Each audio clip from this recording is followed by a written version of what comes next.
Have you ever wondered how much it actually costs to travel full time as a family? It's one of the questions we get asked all the time. And in today's video, we're going to lay out every single cost itemized so you know exactly what to budget for if you're planning on doing a trip like this through Southeast Asia, or if you're just genuinely curious. So, guys, this is Families on the Horizon, and I am Jimmy. And my family and I have been traveling full time now for 12 months. If you're planning an extended trip or to travel full time like we are, make sure to subscribe and make sure to leave a comment on what you want to see in the next video. Okay, so let's get into it. Hopefully you enjoyed this format. It's a bit new to me, so if it wigs out, let's just work through it because the information is super valuable and you're going to want to watch the whole thing because we break down every single category of spending that we've got. So total cost on a 6-month period. Now you're probably wondering why we're doing it over a 6-month period and not a 12-month.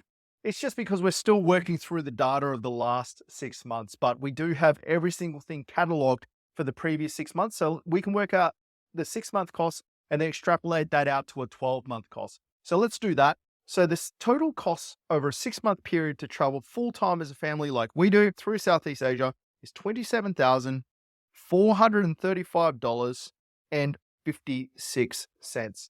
And that is all in costs. That includes flights and everything. And like I said, you're going to want to stay through the whole video because I break down the individual categories. But if we extrapolate that out to a 12-month period, we're looking at $54,871.12, which works out to be about $150 a day. And now I want to qualify this. This is AUD, Australian dollars. So if you're looking at US dollars, you'll have to do the conversion, but it's $54,871.12 to travel full time as a family for 12 months, which roughly works out to be about $150 a day Australian.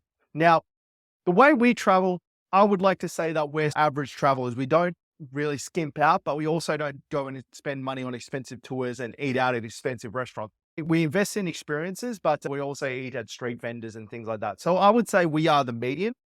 And we looked at that. The median is 55K-ish, let's say that.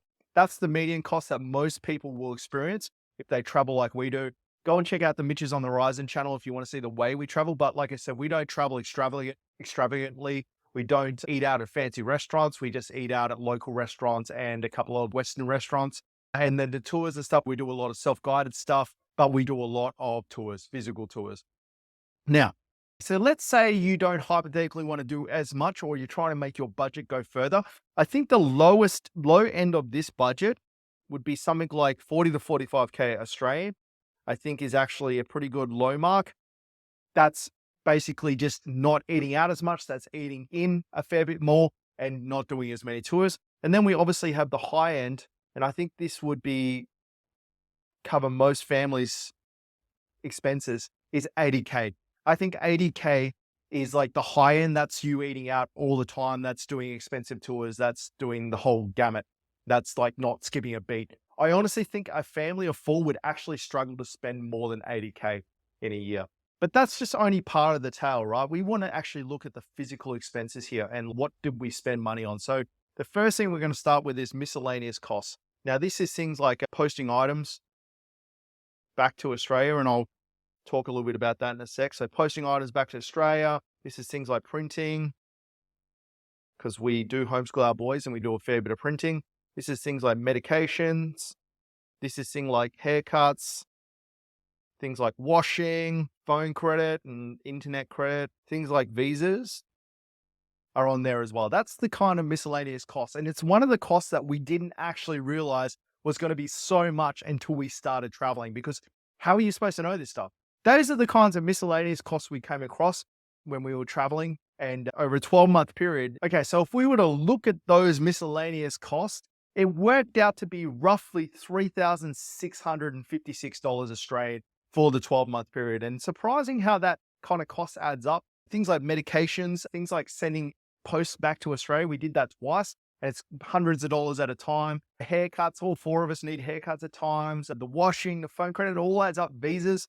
So $3,656 is what it cost us. And again, you can extrapolate that to the low end if you took 15, 20% off that. And then the high end, you could add as much as you want to that. So the next cost was flights. So the flights we broke down into two categories. We had domestic and international, right? Now we traveled to 4 countries in that 12-month period. That was Malaysia, Thailand, Vietnam, and the Philippines. So our domestic flights, which are like between states of, say, Malaysia, that's like going to Kota Kinabalu from mainland Malaysia, say KL, that's like flying from Cebu back to Manila. Those are the kinds of flights we're talking about there. You're looking at anywhere between 50 to $150 a person for flights like that.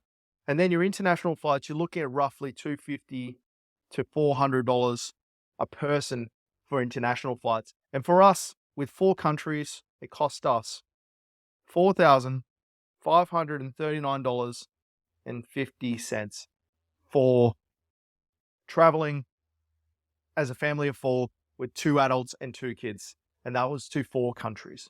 And I must admit that included our initial flight from Australia to Malaysia, which was about $1,000 for all of us. So if you're coming from Europe or America, you've got to add another $1,000 or $2,000 to this for your starting flight. Okay, let's talk about accommodation, which is actually the single biggest expense you'll have traveling full time as a family. Okay, so let's have a look at this cost. So we aimed budget wise for roughly $50 a day. That was our goal initially. Now, what we found at $50 a day is that worked in some countries like Malaysia, but as soon as you went to other countries, that probably wasn't enough. And then we upped the budget towards the last half of the year to $70 to $80 a day Australian, remember? So this is all AUD. So $70 to $80 a day Australian was a pretty good point to be at. And that worked out for us to be $17,450 Australian for the year. So that's a 12-month period, $17,450. That was a combination of Airbnbs, a couple of hotels, a few guest house, and some private stays. But the majority of the cost went to Airbnb. So if you aim for $350 to $450 a week, let me just move this down. If you aimed for $350 to $450 a week, I think you'll be pretty close to where you need to be. That's still probably cheaper than most people pay at home. The thing is with accommodation, and why we found we had to go up from $50 a day, is that it's nice to get some amenities that you expect to have at home. Things like a stove and an oven, for instance. It's really nice to have an oven so you can cook more at home. It's really nice to have a washing machine and dryer. It's really nice to have a little bit of space and maybe a queen or king size bed. They all cost money on Airbnb. But if you aimed for $70 to $80 a day, I think you'll find good accommodation that will really suit most people's actual requirements. All right, so let's look at the next cost, which is food. This was another big cost. Obviously, everyone has to eat, and we got a 7 and 8-year-old boy that just seemed to eat us out of house and home. But this is things like eating out. This is getting food delivered to us through Grab and Uber Eats and things like that. And this is an area that you could actually save a bit of money as well. This cost here for us is quite a bit higher than we expected, because we found that the food is so cheap in Southeast Asia that we found ourselves eating out at the start. At breakfast, lunch, and dinner, we would just order in or go out to restaurants. Towards the back end of the year, we did a lot more eating in, and we basically went and got food from the supermarket, and we'd eat basically breakfast and lunch at home and the occasional dinner. But most dinners we would still eat out. But at the start of the trip, we were eating breakfast and lunch out, and it got pretty expensive. And we didn't realize that until we started budgeting. And that's why it's so important to do.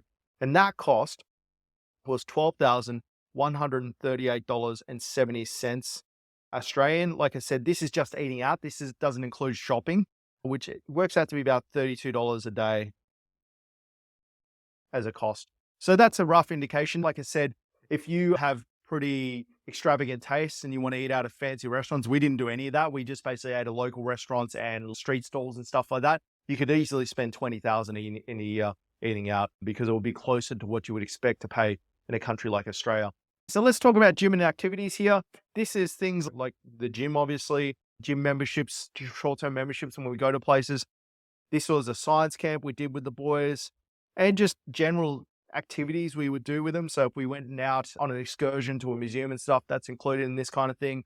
It also includes a lot of sport and boxing, because we did a lot of boxing and Muay Thai and things like that with the kids and ourselves as well, obviously. But in a year, you're looking at about $2,000, 1,998.80 for a year in Australian dollars. This cost is important. It's actually important to get out and about, not only from an exercise perspective, but just to socialize with other kids and to get the boys experiencing other children and interacting and socializing. So the science camp went for a week. Then it was a couple $100 a kid. So that add into this, and then your gym, that's $20 a week, $15 a week. Because yes, in theory, you can use the gyms at your place you're staying a lot of the time, but a lot of the time it's not that good. And I like to use like complex gym machinery. I do a lot of functional training, so like with sleds and like squat racks and stuff. So it's really important. And Pauline likes to do classes, and most condominium gyms don't have classes. So you got to account for this. I think it's important to keep fit and active while you're traveling, because it can, with all the food, good food you're going to be eating, it's going to be,